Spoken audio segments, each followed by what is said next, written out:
As the Russian Air Force carried out missions in Syria, Russian President Vladimir Putin criticized the United States' foreign policy in the Middle East in front of the United Nations General Assembly. Joining us in the American capital, Hussein Ibish, senior resident scholar at the Arab Gulf States Institute in Washington, D.C. And with us here in studio, Besma Momani, senior fellow at CG, the Center for International Governance Innovation, and a political scientist at the University of Waterloo. Seva Ganitsky, political scientist at the Munk School of Global Affairs at U of T, and our good friend Eric Margolyes, the author and syndicated columnist whose presence on this channel has been too long in absence. We're so glad to see you back here, Eric. Amen. And to our other guests as well, thank you for being here. Let's start by just showing a clip of Vladimir Putin, and then we'll come back and chat, shall we? Shelton, if you would, roll it. About more than 2,000 fighters are in the territory of Syria from the former Soviet republics. There's a threat that they'll return to us, so instead of waiting for their return, we should help Assad fight them in the Syrian territory. So this is the most important motivation, which pushes us to provide assistance to Assad. And in general, we want the situation in the region to stabilize, so that there will be no new Somalia cases there, because it's close to our borders. We want to develop normal relations with these countries. We've traditionally had good relations with the Middle Eastern countries, and we hope that this will continue in the future. Eric, let's start with you. Do we take Vladimir Putin at his word that that's why Russia is in Syria? Somewhat. I think he's been very clear and right in expressing Russia's great power interests in the region in trying to stabilize the situation. I think he's absolutely right when he said publicly that Washington's foreign policy establishment has mush for brains and have made a huge mess of the Mideast. And now Uncle Vlad is coming to restore order. And this is a fact, and I think we need a balancing effect in the area. What I don't agree with is his claim that he's doing this because he's worried about the Chechens. I mean, this has been wildly exaggerated, and blame everything on the Chechens as usual. Problems are much more profound than that. Hussein, same question to you. Do we take him at his word that that's why he's there? Not at all. I think you would be hard-pressed to find a more stark case of hypocrisy than Russia's stance on Syria. What they're doing is intervening on behalf of a particularly blood-stained regime that's primarily responsible for the deaths of hundreds of thousands of civilians in Syria and the displacement of millions, and which has worked very hard to create this binary with ISIS and promoted this terrorism all the way. And when he claims that all of this is a counterterrorism effort, it's a huge lie, because what actually Russia is doing is working to salvage the regime, and particularly its control of its northern redoubt in the area around Latakia and Tartus, which happens to be the home of a Russian warm water port, which is also the only major Russian base outside of the former Soviet Union, and is a much coveted Russian asset. So this is raw power politics, very cynical, and nothing to do with any of the laudable goals that Putin lays out. As we look at a map of the region, Besma, maybe you could add your views as to what you think the Russian endgame is here. Yeah, well, I mean, I agree completely with Hussein. I mean, this is really not about in any way fighting ISIS. And let's recall here that most of the targets that he's hitting, the Russians are hitting, have nothing to do with ISIS. And that's where most of these so-called Chechen fighters have gone to. So that's a diversion. Look, there's a lot on the plate here to assess. In one case, you could argue that this is a complete diversion from an economic mess that Putin has right now. We know oil prices are at $50 a barrel. There's very little diversification in the economy. The economy is not doing well. It's not just the sanctions, it's also the oil income and the lack of reform. So we know that his intervention in Ukraine and the annexation of Crimea was a boost for him popularly. I mean, we saw ratings go up to 80%. So this plays really well. Domestic media in Russia is full of propaganda. I mean, there's a lot there. But also, let's not forget, this is about the larger geopolitical intervention that Putin wants to point out, which is that he's somehow giving it to the Americans. I mean, this is really about being a thorn in the side of the Americans to say, look, you couldn't do this. We're here to pick up and clean up your mess. I mean, it's all about the theater that he wants to, demonstrate to the world that somehow he's a hegemon again. Let me pick up on one of those things. I think, Seva, if we were having this conversation 6 months or a year ago, we would be talking about Ukraine. That's right. Now we're talking about Syria.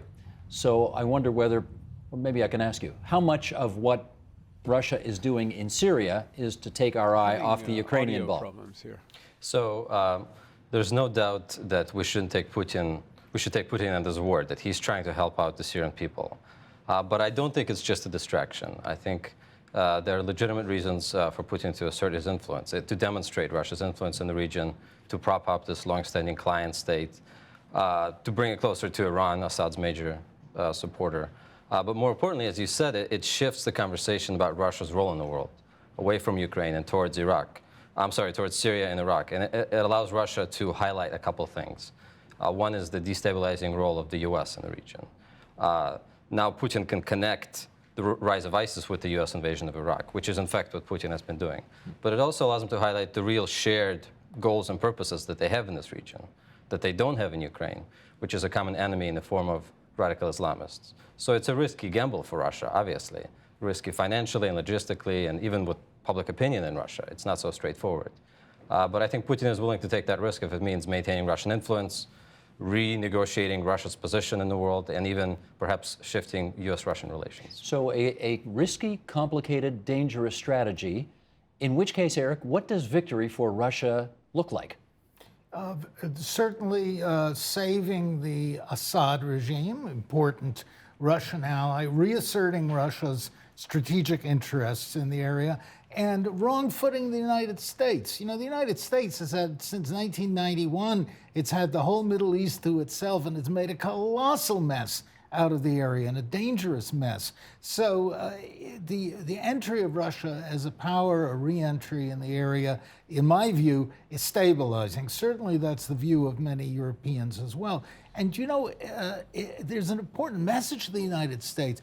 U.S. warships and aircraft are challenging Russia now in Ukraine, over the Black Sea, now in Syria, and the U.S. Navy is practically at daggers, scimitars drawn with the Chinese. So America is looking at a three-front possible military conflict, very dangerous. It's very foolish, and I think that the way out of this dangerous situation is Vladimir Putin, who's shown excellent diplomatic skills and who may pull Mr. Obama's chestnuts out of the fire. Well, help us with a bit of a history lesson here, Seva, because Russia and Syria, and in fact, the leader of this Syrian regime, have been linked together for decades. I mean, it goes back to his father, obviously. Why have Russia and Syria had such close links for so many decades? Well, traditionally, it was in the far reaches of Russia's near abroad, the sphere of influence during the Cold War. It has the warm weather base at Tartus, as has been pointed out, which is important for Russia strategically. And today, it is one of Russia's few remaining allies, which makes it even more important for Russia to maintain some sort of geopolitical influence in the region. So again, as with Ukraine, the West has less at stake than Russia does, and therefore it becomes difficult to push Russia out for that reason. You're in Washington, Hussein, and so let me get you to sort of give us a sense of the feeling in the American capital city there. Do people in Washington see any overlap at all between what America might want for the region and what Russia might want for the region? I think most people here in the policy community are pretty clear-eyed about the fact that there is virtually no overlap between Russian aims and American aims, except that the two parties might work together ultimately to find a political solution in Syria. But their interests are really very different. And I think that there is a growing sense here outside of the inner circle of the administration that the policy in the Middle East, especially in Syria, is broken. And I think that there are parts of the government here that are even starting to realize that and are working to try to move beyond President Obama's kind of policy paralysis, especially when they look at what Putin is doing and see the broader implications, because if Russia was entirely successful, even in its more modest goals in Syria, let's say to protect the Assad regime in the 1/4 of Syria that it still controls in this strip from the Lebanese border up into the coastal region, it really might establish itself as the big brother in a new Middle Eastern alliance involving Iran, Iraq, Syria, Hezbollah, and some others, and really come back into the Middle East in a huge way, at least as powerfully as the position that it lost in the 1970s. And this is quite extraordinary. On paper, Russia shouldn't be able to do this. What Putin is doing is sensing an opportunity. He sees a vacuum here. He's stepping into it. And I think the question is, how far will he be allowed to go? And well, hold off on that question for a second. It looks like as far as he wants. Sure. Yeah. Hold off, because we are going to get to that question of how far he could go or will be allowed to go. But before we get there, Vesma, most of what we hear right now is the Russian Air Force dropping bombs where they want to, essentially. Do we suspect there are any boots on the ground in Syria that belong to Russians right now? If so, how many? Yep. And again, to achieve all of what you've been talking about here today, how many would they need? Yeah, well, that's a really important point. And putting this into context, we have to remember that actually the Russian investment into Syria is actually not that great. I mean, here we are talking about Putin's intervention, but in realistic terms, it's not a lot. So we think there's about 3,000 troops, maybe as low as 2,000 to 3,000. There's about 30 airplanes that have been committed to this. They are building housing units in Latakia. We know that perhaps maybe 3 have been killed. 3 Russian soldiers have already been killed. Of course, that's been denied completely by the Russian regime. I mean, but the point is, that's not a lot, right? I mean, the big scheme of things, it's not a lot. But here we are talking about Putin as though he's some sort of potential game changer in the region. So he's actually achieved a very important point, which is to bring some sort of imagery of him being some, again, interesting hegemon back into the fold of the Middle East, which I think is still quite laughable. Look, 3,000 troops is not going to change the situation. The reality is this is a complex problem. The reality is that, the Russians, I don't think, are really committed to really putting in the kinds of troops that would be warranted to make this, completely turn for the Assad regime. If this is a big deal, why not? Quite basically, I mean, I think that Seba can add on to this, but, I don't think the Russians really think of this as something like their backyard. I mean, look, Ukraine, yes, you could say Crimea, there's an affinity there. I don't think that the Russians are really prepared to start seeing body bags come home. I mean, this is not really their fight in the game. I mean, Putin can continue with this propaganda that somehow they're fighting ISIS, which they're not. They're not even coming close to bombing them. But at the end of the day, I don't see that real conviction in domestic popular support. At the end of the day, he does care about domestic popular support. Now, of course, there's a law in place that you can't, in Russia, that you can't even report dead bodies coming home, and he's controlling the entire media landscape. But I think at the end of the day, people will start to find out when their loved ones are coming home in body bags. And again, it's a small investment at the moment, but I don't think he's prepared to put in the kind of troop power that's required to really change things. Seba, is this of such vital national interest to Russia that they would consider tens, if not hundreds of thousands of troops into Syria to pacify the situation? They are extremely frightened by the prospect of another Afghanistan. It's just a specter that still looms over public consciousness.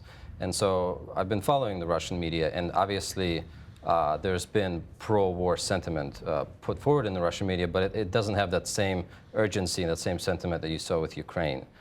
So Russian public opinion has increased in favor of action, but I don't think Putin wants to commit to a full-out war. I think he wants to do enough to keep Assad in power with air sorties, about 20 a day, which is what they've been doing, bombing fuel depots and other important points. But I think that's about where he will end. Go ahead, There's Hussein. something really important to be pointed out here. This is not just Russia acting alone. This is a joint offensive coordinated with Iran and Hezbollah and Iraqi forces as well, Iraqi Shiite forces.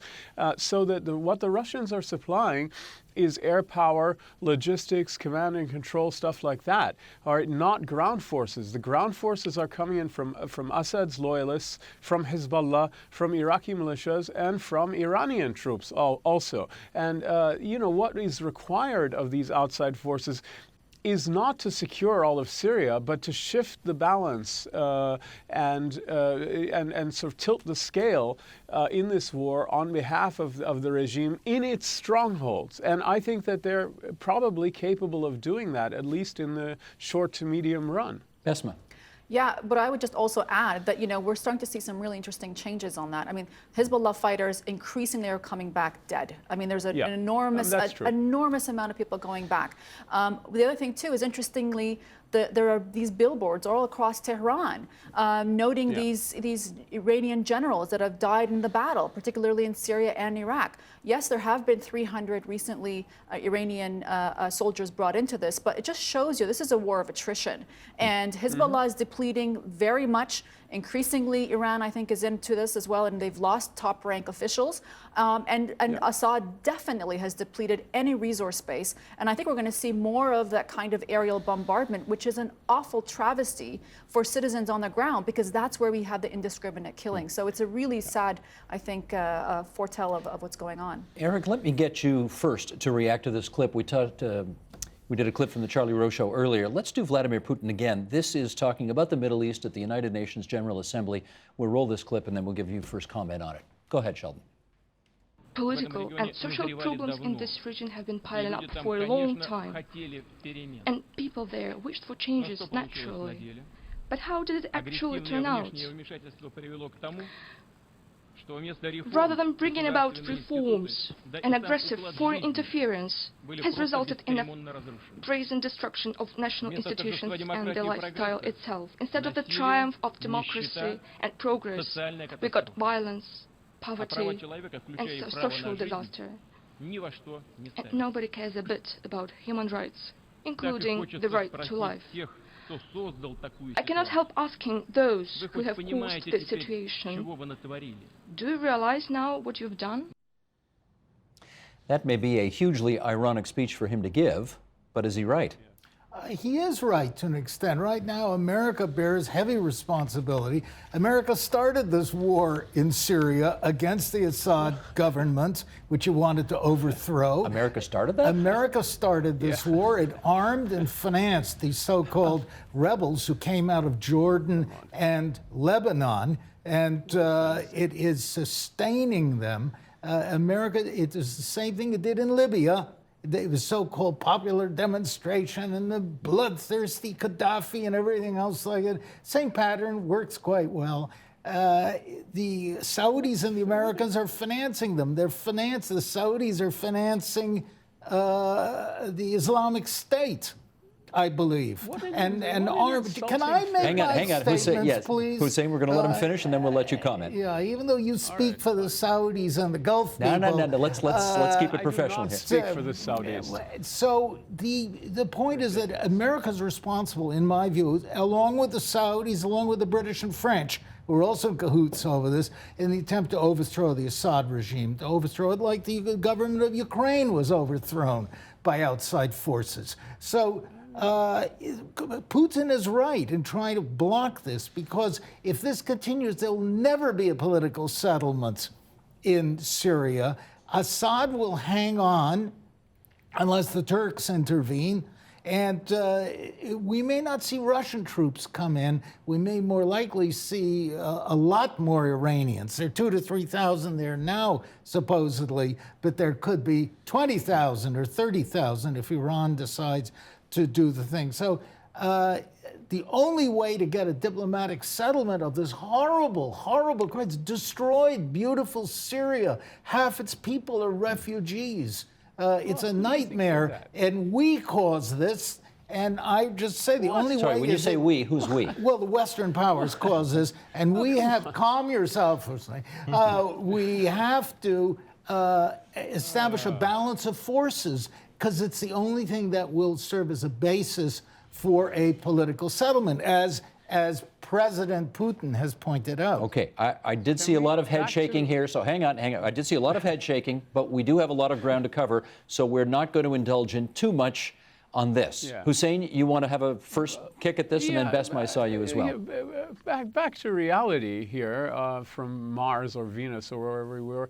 What happened in Syria was a popular uprising of unarmed demonstrators that were not supported by anybody, and they were put down with extreme brutality by a bloodthirsty regime. You mean like, are you talking about Egypt? Eric, we're not interrupting. We're not interrupting. Go ahead. Look, you've laid out your bizarre conspiracy theory. I think people deserve to know what happened. And since then, the United States has really done its best to stay out of this. And what has happened is, in fact, is a huge war that has been driven almost entirely by the regime and backed by Russia. So the primary culprit, there's no doubt who has destroyed Syria. It is the regime and its foreign backers, Iran and Russia. They have been primarily responsible, according to every observer, for the vast majority of the deaths, the killings, the displacements, etc. And this is a fact. All right? Okay, let's get some more feedback here. Besma and then Seva. Yeah, I mean, I couldn't agree more with Hussein. I mean, blaming this on the West is a joke.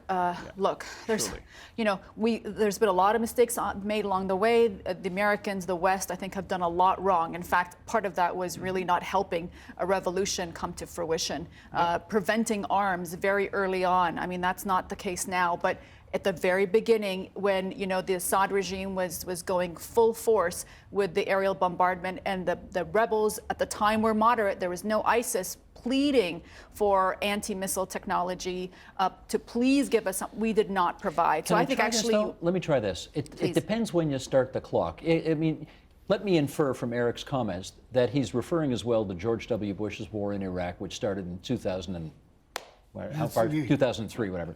I mean, we can say that American incursion into the region begat a lot of what's transpired since, right? Absolutely. I mean, absolutely. Okay. The very essence of ISIS is born from the failed state of Iraq. And with that, the rise of al-Qaeda in Iraq that didn't exist before the intervention and the invasion of the Americans. So absolutely, you can trace that. So he's not totally wrong when he says America in particular and the West in general may have some culpability here. They have culpability in the failed state of Iraq today. They have culpability in the fact that they did absolutely nothing at the very early stages when this government, the regime of Assad, went full force to kill and maim and completely destroy his country, and we stood back and did absolutely nothing. And Russia is now exploiting that. It's absolutely exploiting it for his own personal, I think, megalomaniac, kind of gain. Okay, let me get Seva and then Eric. You don't need to be a fan of Putin, which I'm not, to see the hypocrisy of U.S. foreign policy here. We can go back before 2003. What happened the last time the U.S. supported the so-called moderate opposition in Afghanistan? We get the Taliban. What happened the last time the U.S. overthrew a dictator in the Middle East? We get the Iraqi civil war and ultimately ISIS. So when Putin is urging caution, obviously part of it is self-serving rhetoric. There's no doubt. But it has links to real problems in the Middle East that the U.S. and the West helped to create. And again, I'm not a fan of Assad, the human toothbrush that, as Christopher Hitchens used to call him. He's not a good guy, but who are we arming against him? Are they worse or are they better? U.S. officials have admitted that they've handed over weapons to rebel fighters who, as soon as they cross the border into Syria, hand them over to local al-Qaeda representatives. So now that they are bombed by Russia, do they suddenly they magically transform from moderates to Islamist fighters or vice versa? Who is operating there? We don't know. So there's a deep hypocrisy in the U.S. foreign policy here that I think is obvious. Okay, I want to keep it back on Russia. Do you have anything to add about the Russian angle on this? Yeah, not to mention the double standard. Putin is making a foreign intervention. Now, Russia has been interested in the Levant, in Syria and Iraq, since the 1800s. And was going to be defender of the Christians of the area. This is a problem like the Archbishop, the Metropolitan of Moscow said we have to go and defend the Christians of Syria. So Russia has long-standing interests there. But look, For us to blast Putin for this one small, modest-sized operation, while the United States is just sending troops into West Africa, for God's sakes, with aircraft and drones and Marines, and U.S. forces are bombing Afghanistan every day and bombing in Iraq every day and in East Africa. It's not only hypocrisy, it's completely out of any kind of focus. Okay, with 5 minutes to go, let me try and get a couple of more things on the table here. Since it's pretty clear America under Barack Obama does not want to put boots on the ground in Syria, right? I think everybody's agreed on that. Definitely.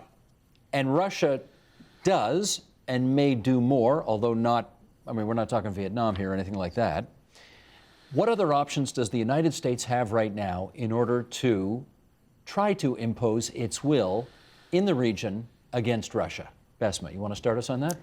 To be honest with you, I think there's nothing left for them to do. It's the Syrian civilians that are going to pay the ultimate price. There were a lot of stuff we could have done. We could have taken out Assad's airports. We could have taken out all of those airport strips that were taking off the military aircraft that bombed all these civilians. We could have put a no-fly zone. There were so many things we could have done. Now it's an absolute mess. Too late now? It's absolutely too late. The only thing that can be done is, I think, push all of the international forces together, including the Chinese, which we don't talk about because they're the ones now basically allowing the Russian regime to survive by buying their gas. We need to put an international pressure together to put a political solution in place. Absolutely, that's the only thing that can be done by the Americans. Hussein, what options do you think America has right now? I'm not quite as pessimistic as that. It's never too late, right? Because history moves on. Change still occurs, so it is possible for those who can influence to influence things in a better or worse way. And so I think the United States can do everything that Basma laid out, and I think that was right. But in addition to that, it can certainly work with its allies, the Turks, the Saudis, the Jordanians, and others, on things like refugee safe havens. And there is a potential with an understanding with Syria for no-fly zones. There is a potential for still some kind of intervention that secures at least humanitarian interests, right? And people are being bombed here with not only barrel bombs, but I think Assad is starting to use chemical weapons again, something we haven't mentioned. But he and with the backing and protection of his Russian friends have used chemical weapons against civilians, right? All of that has to stop. And I think there's still a lot the United States can do in addition to trying to work out an international campaign. Eric, are there any other good options left for the United States? No, they're not. Well, diplomacy is the option, clearly, as President Putin has made clear again and again. But what the U.S. is doing, the U.S. too many bad cooks are spoiling the broth in the Middle East, running U.S. policy. The U.S. is now bringing in heavier and heavier weapons, sending in tow anti-tank missiles, sending anti-aircraft missiles. It's, I believe, that the U.S., France, and Britain have special forces secretly operating in Syria, too, as they did in Libya. So there's a lot of covert action going along. But the U.S., is, as I said earlier, is foolish. Why pick a fight with Russia over unimportant Syria when it's close to a war with Russia over Ukraine and close to a war with China at the same time? They need to back down, cut out the inflammatory rhetoric. Russia clearly does not want a major war over this area, but it doesn't want the U.S. to run roughshod over a place that is as close to Russia as Miami is to New York.